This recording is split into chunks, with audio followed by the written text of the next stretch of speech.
Okay, so I'm going to define the integer. Let me actually do it unsigned long x. Okay, I'm defining a variable unsigned long x, and also I define another unsigned long y. Okay, so I can actually put and then I do another one. I call void star PTR. Let me just do this three thing. So of course I can assign x is equal to 1, 1, 1, y is equal to 2, 2, 2. Okay, so now I'm going to do this. I'm saying that PTR is equal to mx. That means I'm putting the address of x into a pointer, which is the address of x into this variable called PTR. But now I'm going to do something a little bit evil. I'm going to say y unsigned long, and then I'm going to say PTR. So I'm actually putting the address into y. Okay, and then I can just do std cout. Let's try to print x.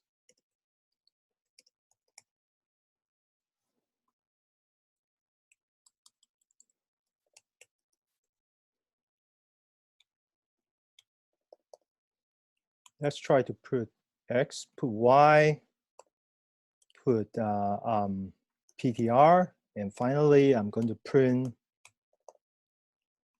star PTR as well. Okay, let's try to print a few things. And also I'm going to print this too as well.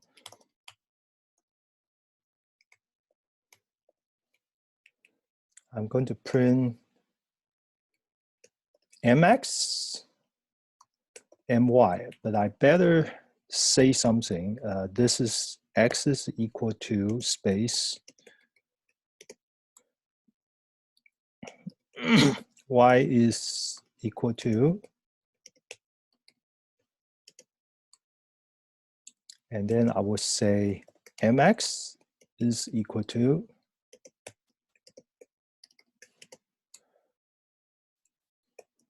and then my is equal to, wait a minute.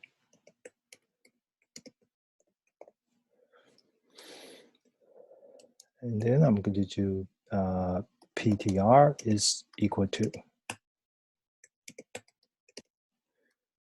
I'm going to say star PTR is equal to.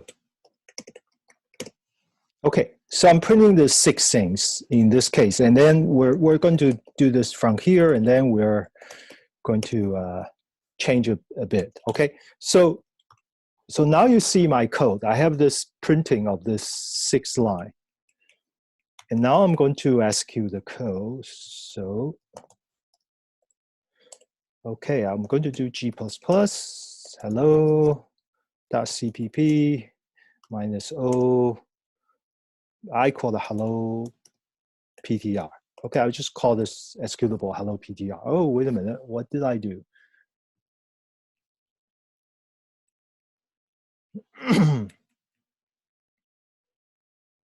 I have a lot of error message, warning message. I don't know what it is.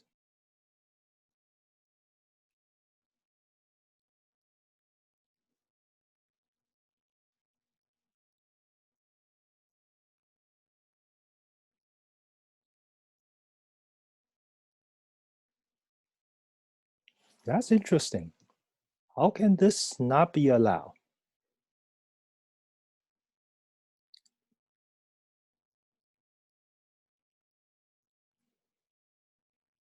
Okay, so I guess what they really want me to do is this. Unsigned long star. I think because I declare PTR as a void star, so I have to put the type, then they will know that. Okay, let's see if this one will take care of the problem. G++, hello.cpp minus o hello ptr. Okay, now it's happy. All right, so now I can do hello ptr. Okay, so let's look at the 6 lines of code. The first line of the code, x is equal to 111, that's expected. And then y is actually print out a big value because y I put it as the value of PTR. So essentially it convert the address value into this decimal representation of the same number as the PTR. So this number is equal to this number, essentially, okay? And mx is also equal to that value because I actually assign the address of x equal to PTR. And then, of course, if you do PTR itself, is because the address is x, therefore the indirection is 111. Okay, so that's the first part. So just tell you that what you can do with this this operation by using casting, but let me actually now do a little bit difference here. So now I'm going to do something which is what you asked earlier, Melissa. So I'm going to do this. I'm going to assign PTR is equal to void star of a value y, because I said the variable y is the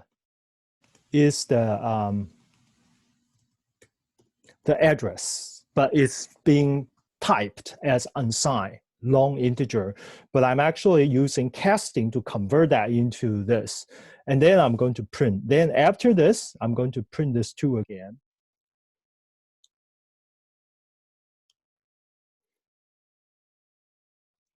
And I'm expecting they should be the same. Let me just do std out.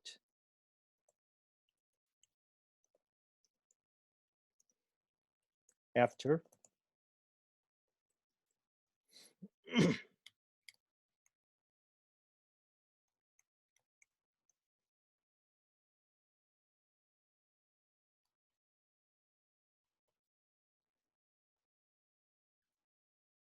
Okay, now I can execute the program. Okay, you see that the before and after, they're exactly the same. After I done this, assignment to that is exactly the same. Okay, so so this is just an example I want to show you and everybody in this call right now. Do you have any question, Melissa? I think it's clear to me now. Thank you. Okay, you're So welcome. so when you do void star, you're only casting it to convert it back to its address. Well, it's really in some sense casting is try to tell. To be honest with you, most of the case, especially in C language, when you do casting, you're not changing anything. You're just telling the compiler that you know what you're doing. If you don't have that casting, the compiler will throw you warning or error depending on which version of the compiler. But essentially, if you're thinking the value of y is a 64-bit number, unsigned long integer, and 64-bit number is also the address representation. So essentially in C, this is kind of a blessing or curse that unsigned long integer is actually equivalent to a 64-bit address.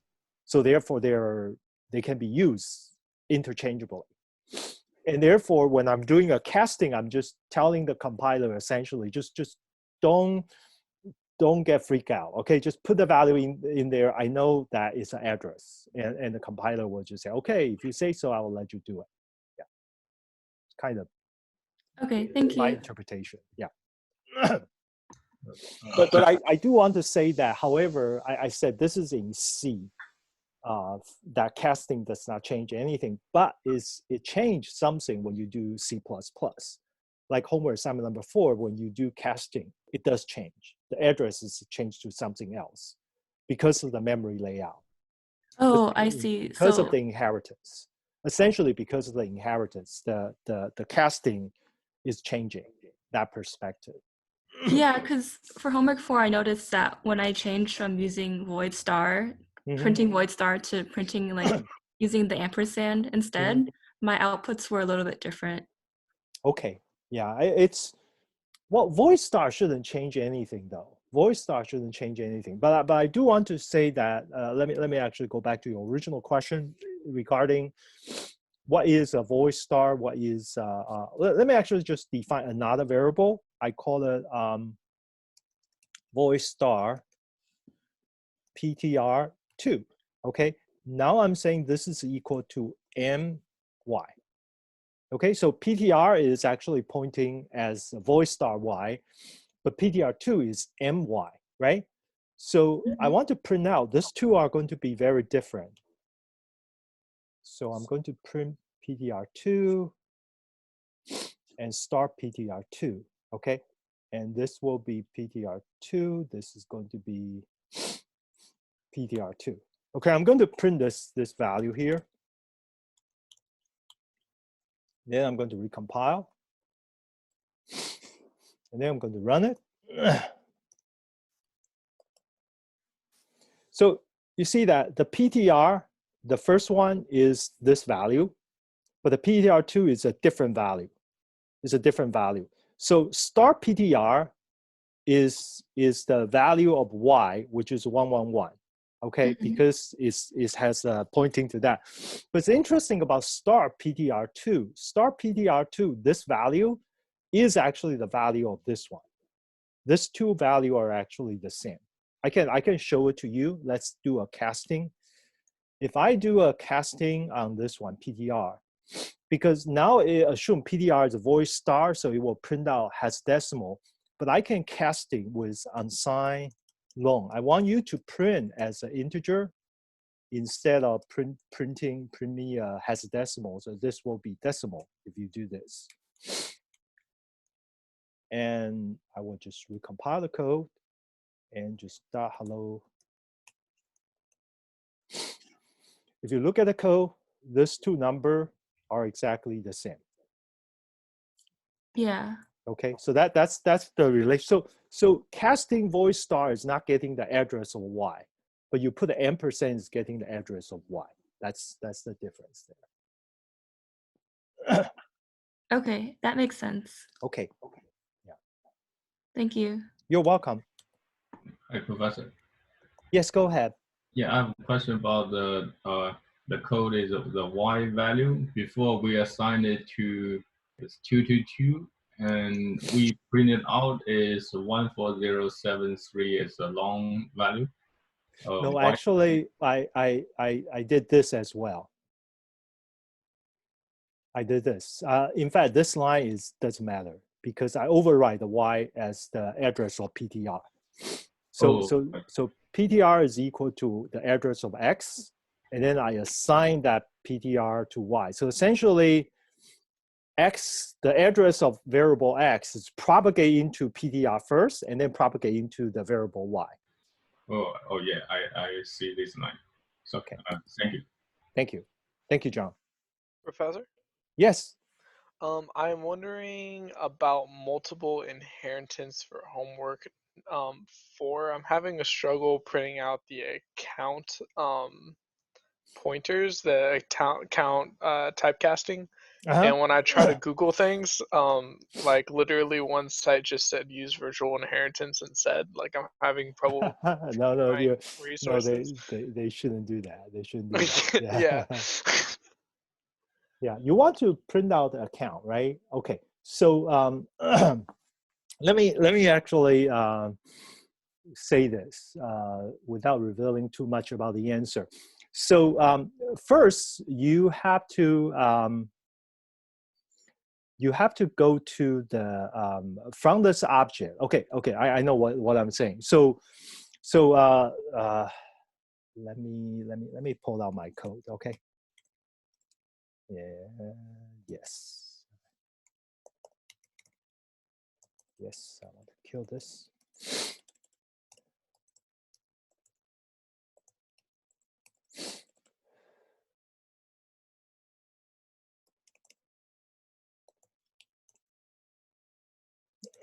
let me actually use the file. This might be easier for me to do that. Okay, so now we have this, right? This is multiple inheritance. You have an account, you have an employee, you have a student, right? So assuming you have a pointer that's pointing to work study. Okay, you're pointing to work study, right? Okay, now you have an object which is work study. Now if you, number one, if you cast that pointer, if you cast that pointer to a pointer that's actually employee star. So essentially what I'm saying is that, let me just use this as an example and put it here. So number one, I have a work study. So what I did is, assuming I have a work study, I call it work study star PTR is equal to another object, obj work study. Okay, assuming you have an object work study already created, I'm putting the address to this pointer, right? I can do that. All right. So the second thing I'm going to do is that I'm going to casting this pointer to student star PTR. Okay, so I'm actually going to print it out. std cout this one.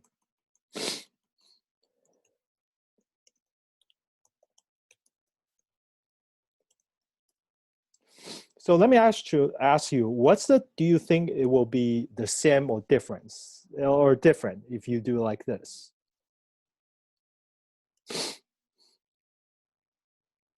Do you think this two will be the same? Try it out, okay? No, because the student one is going to point to the student. Exactly. Yeah. So now I'm actually going to do this. Assuming I do a student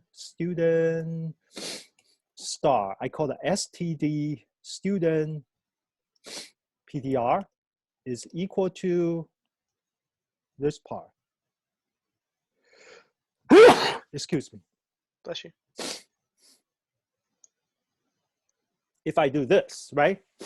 So now student PTR is going to be the PTR from the student side, right? I can do that, right? Okay, yeah.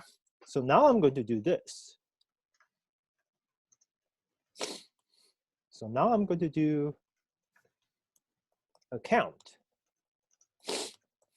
star stud PTR. What do you think I will get?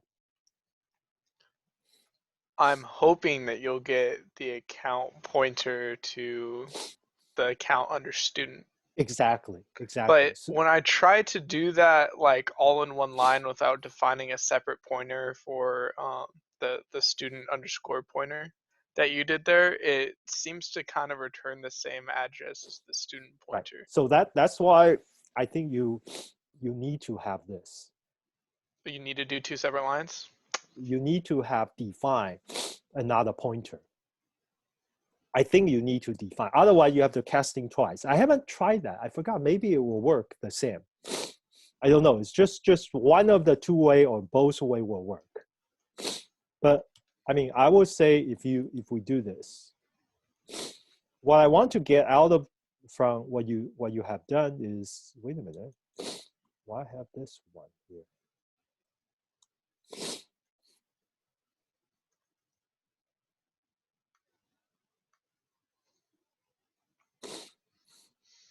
Sorry, I'm doing something and then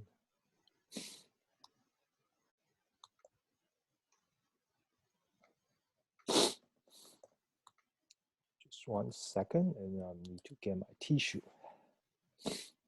So I'm going to change this to employee.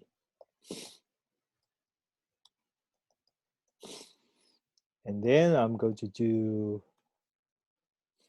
employee. I just tried the thing you're doing and I'm still getting the same address as my student pointer. Really? Yeah. You do this and you're, well, but have you tried employee as well? Outro employee, sure. Try the if these two are the same because it could be the student are supposed to be the same ID because one of them are supposed to get the same ID as account as well as WS. One of them is because there is only 2 pointer when you do casting. If you do an employee route, you might be surprised to get something different. I mean hold on 1 second. I'll be back. 1 second. For sure.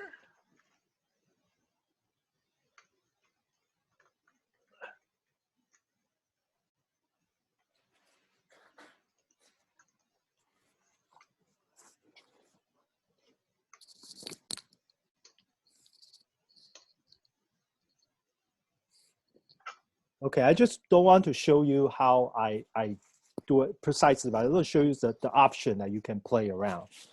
And that should help you to get access to the account. I got the same exact thing for my pointer, employee pointer, and my employee account pointer also.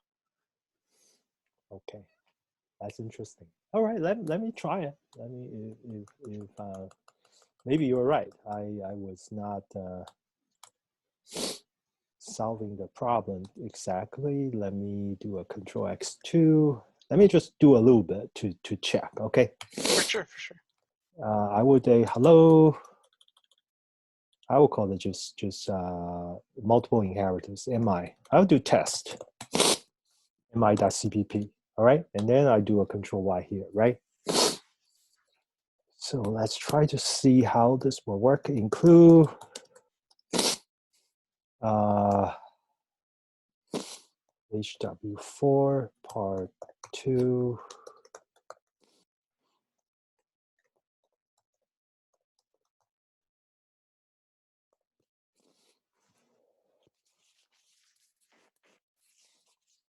Okay, now I'm going to do include IO string, integer, and void.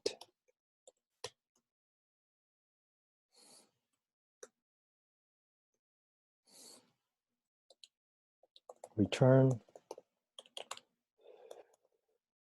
0. Okay.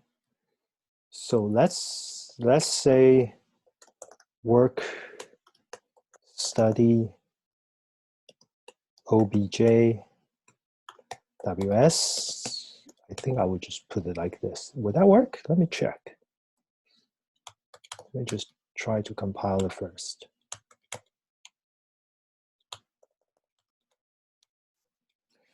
G++ test arrow. Okay. So it doesn't like the syntax. That's fine. That's fine. I must be doing something wrong here. Okay, let me just make sure okay, I got it compiled. So now I'm going to adding this work. Okay. Let me do this part. Student PTR, I casting as a student PTR. And then I'm casting as employee PTR. Okay, I'm casting this too. And then I'm actually casting, yeah, I'll just print this too to see what I got.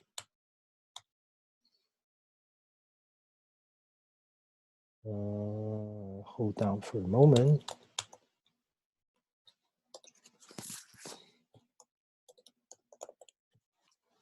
Okay, so the address is different. You see, I just do this too. Their address is already different. Well, right, but I'm talking about between the accounts of those and those, if that makes sense. So like student and student account. I see what you're saying. Yeah.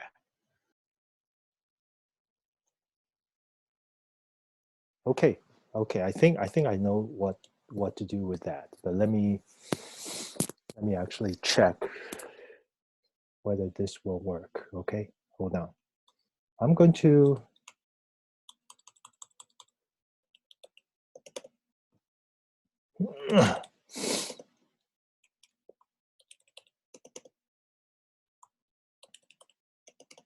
okay, so you're saying that this 2 is going to print that should be, it will be the same, right?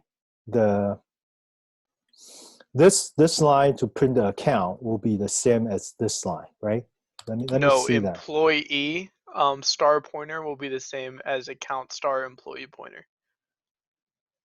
You said this one is the same as this one. Yes.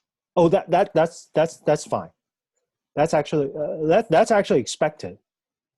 Oh, is that supposed to happen? Yes, I'll show you Oh. why. I will show you why.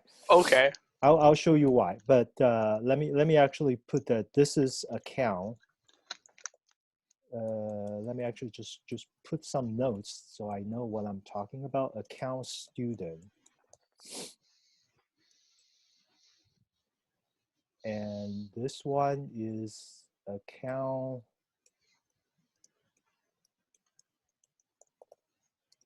employee. Okay, so let's see whether they're the same or different.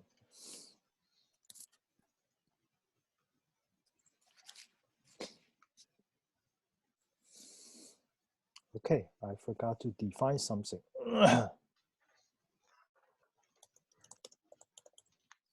So line 17.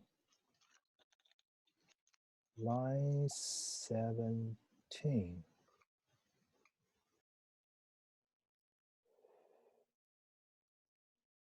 What happened?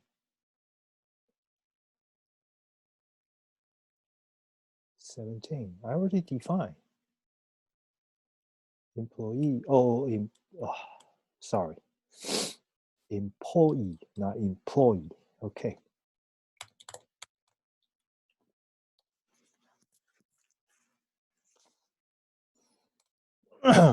So the thing is that it's okay. You can see that the student's account is the same as the employee, right? It is the same as the account student, but the employee is actually the same as the employee account. So, but these 2 accounts are different. Okay, so Right. that's normal because why? Because I'm going to show you how in our lecture what we did there.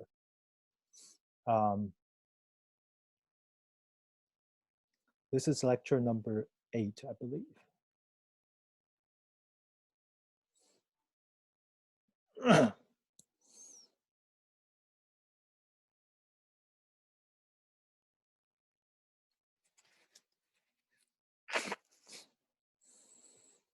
So this is inheritance, right? So if you look at the employee WSP, if you casting the employee WSP, is pointing at the first byte of the account. If you casting with the student, it's actually pointing at the same place. So essentially, this is saying that the work study supposed to, if you just look at work study pointer, it should be pointing the first byte of the account employee. So let me actually go back to my code to verify that point as well. So now I need to print another one. I will finally print this one. I call it, this is work study. Work study, just a work study. And so I'm going to print nothing, but just directly print n obj ws, okay?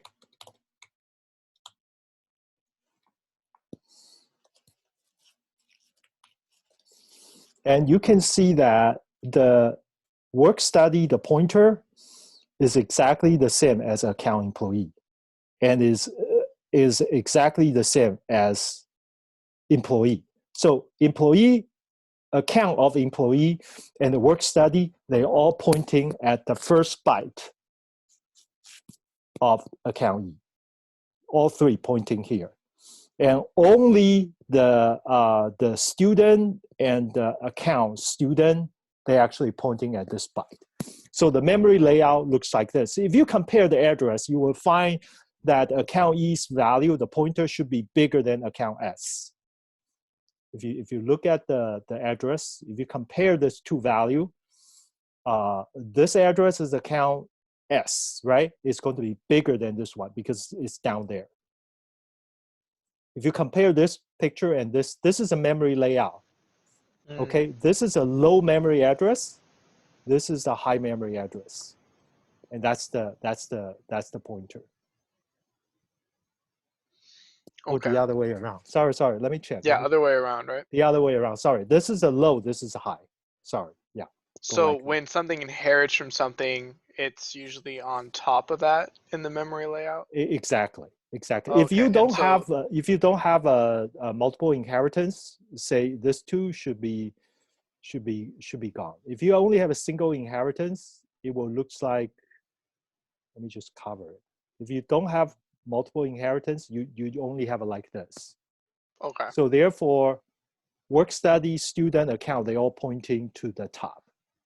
And when you okay. do casting among the three type, it's not going to change. So that's why if you have a single inheritance, when you're casting among different class in the class hierarchy, the address won't change. Hmm.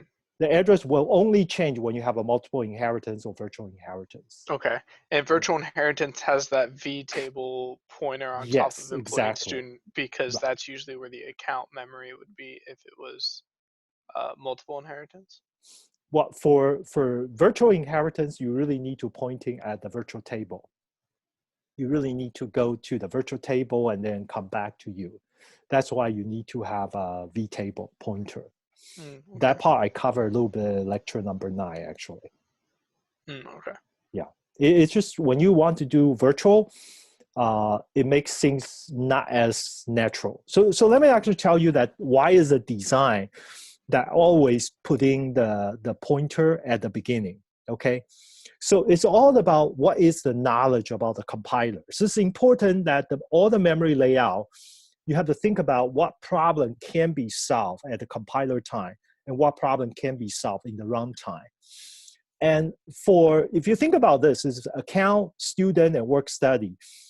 If I put a pointer here, which is account pointer, which of course you will assume that this pointer immediately after is the bytes that's going to support the object account, right? I mean, if this is an account pointer, of course I know. But if this is a student pointer that's pointing here, that because the compiler knows student inherit from account, so therefore compiler knows I should skip a few bytes. That's actually, this area is for account. And therefore, I know that this is the first memory after this must be account because I know this is a student pointer. And then below that is a student. And similar for if this is a work study pointer, the compiler know that work study inherit from student and student inherit from account. So they know the memory layout. So in the single inheritance, they can do this without any problem. But with multiple inheritance, now I'm going to get rid of this, the situation become a little bit different. Because if you decide to put, say, let me just say, if you decide to put the student pointer also pointing to the first byte, then the compiler might not know whether this object you're creating is a work study or is a student.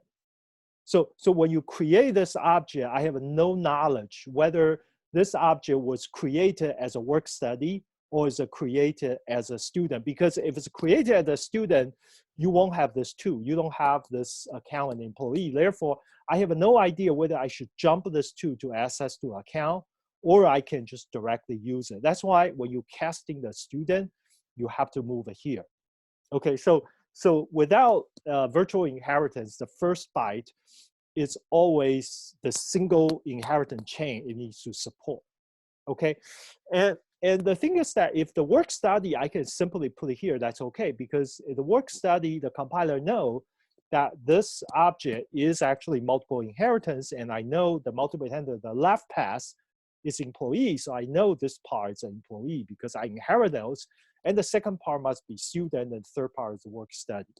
So if you think about from the compiler's perspective is that what did compiler know when he interpret that pointer? And then you look at the memory layout, then it makes sense for you that why casting need to change, need to move the pointer around. Is that okay, or is that confusing you? Yeah, no, I think I got you. Okay, okay. Think about the compilers, bro. That's an excellent question, Thomas. This is more advanced. That's why in my lecture I didn't want to explain the compiler role in this process. I would just say, hey, see the difference. There is a difference there, but there's a reason for doing that. Gotcha. Okay. Okay, any other question?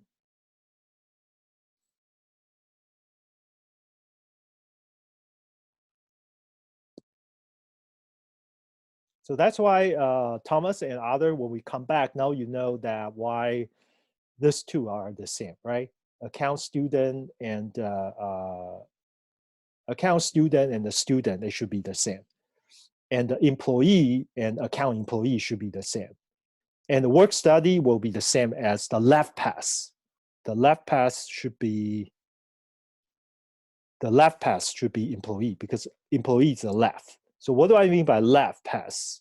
Just want to tell you that this is actually very, very implicit message from the compiler, but it's for you to know that this is multiple inheritance. Is that right? What's my name of the two? So you can see that when I inherit the work study, I'm inherit two. The first one is employee, which is my left, and then the student is the right. So I always prefer left. So left go first and then right. So that's why the memory layout is according to that. And then because of that memory layout, then the casting is going to be like this. So you'd want to access it similar to that layout to improve time though, right? Say that again.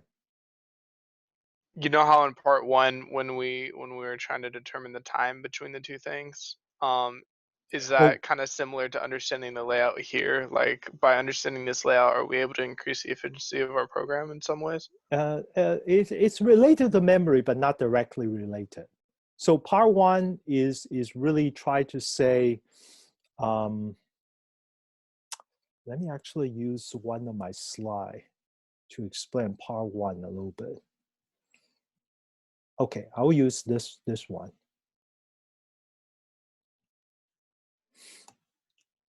So this is essentially the concept of part one. When you define a two-dimensional array, that in the memory representation, it really linearizes into the memory. So I'm essentially, if you turn this upside down, is your memory box. That this is a memory address go here, right? So the difference between copy ij and copy ji is that copy ij, I'm actually going to access this 4 piece of code at the 4 iteration because I'm actually going ij. So it means I is 0, 0, 0. So I'm doing j is 0, 1, 2, 3, right? That's the order. So essentially I have a 4 instruction that's actually going this order. But the thing is that when I load the memory into my cache, I load it as a chunk. I'm not loading one after the other. So I'm already loading 4 into my memory cache. So it's already cache memory. The idea of cache memory is really fast, much faster than your regular memory. Okay, but if you think about you doing JI, copy JI, you're actually copying 0, 0, 1, 0, 2, 0, and 3, 0. So you're basically jumping out of the contiguous memory sequence, which means that you're going to have something called cache miss. This is a concept which you will know later in the upper division class in greater detail. It's called cache miss. So cache miss is a system concept saying that, well, I'm not putting the right stuff in my cache memory, and such that you have to constantly go back to your slower memory in order to continue the execution. And therefore, that memory layout is not optimal.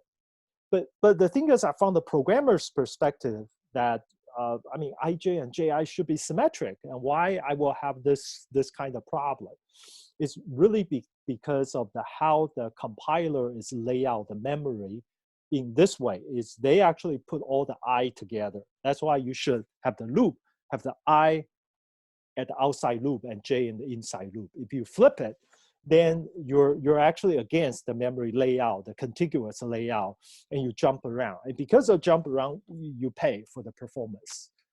So if you just this, in this sense, they're similar, is that whenever you need to jump to another location, it's going to be more expensive. That's why virtual function is more expensive, because virtual function need to point to the other location. And if you haven't cached that in, it's going to be cost a lot more than the regular function call. Yeah. Does that help you? Yeah. Thank Okay. you. You're welcome. Yeah, this is something which is traditional. We do the programming, the intro programming. We didn't tell student is that from the programmer's perspective, sometimes we need to be aware about this memory layout, so you know which one that the compiler is playing the trick, and such that how to make your code runs faster than an unideal implementation. Okay. Okay. Any other question?